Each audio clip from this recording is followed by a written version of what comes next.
that we are all equal. Therefore, we grow up believing so. But as we grow older and older, we begin to realize the differing reality. My goal is to persuade you all that women's oppression still exists today in America. My knowledge in this topic began in my Women's Issues in Society course and continued through personal research.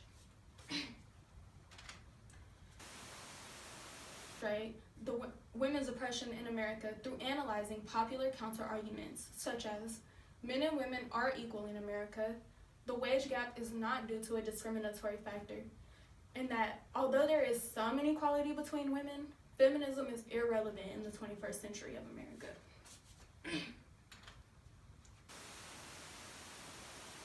Fail to realize that women's oppression still exists today.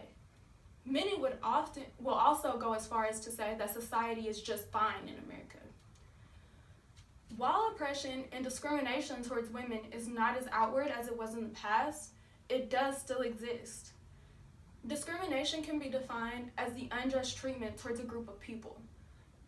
There's clear unjust treatment towards women in situations such as CEO and high-up politician positions, unpaid leave during pregnancy, and other situations such as the sexualizing of women and the abuse towards women.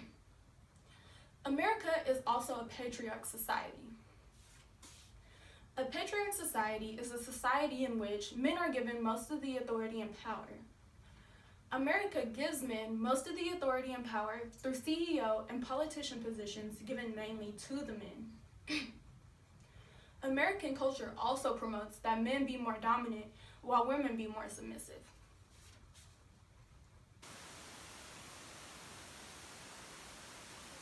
Venable suggests that the wage gap is not due to discrimination, whether just personal choice.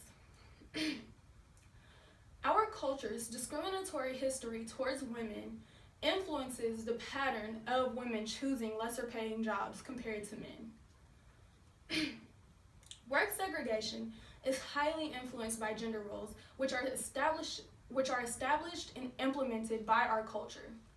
Our culture is a patriarchal culture, and therefore our gender roles conform to patriarchy. While women do choose the lesser paying jobs compared to men, the underlying cause for work segregation and therefore the wage gap is discrimination towards women. Discrimination towards women in the workforce that contributes to the wage gap today. Many employers often see men as more qualified than women, even if that man and woman have the same qualifications for that job. Many employers also start men out at a higher pay than women in the same positions.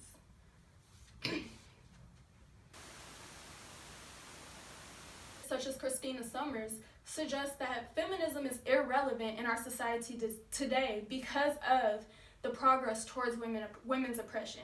She also suggests that our issue is less relevant compared to other countries.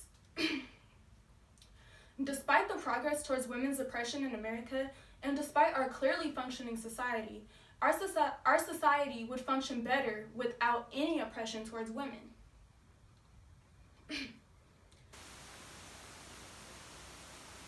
Benefits towards just women, but also all of society. Most specifically in the workforce, the end of women's suppression could mean better and more qualified individuals in certain job positions. On the issue does not govern the severity of that issue here in America. While there may be worse discrimination towards women in other countries, that does not justify or take away from the issue here in America. While it is understood why one may want to help others in other countries, that should not take away from the want for progress here in America.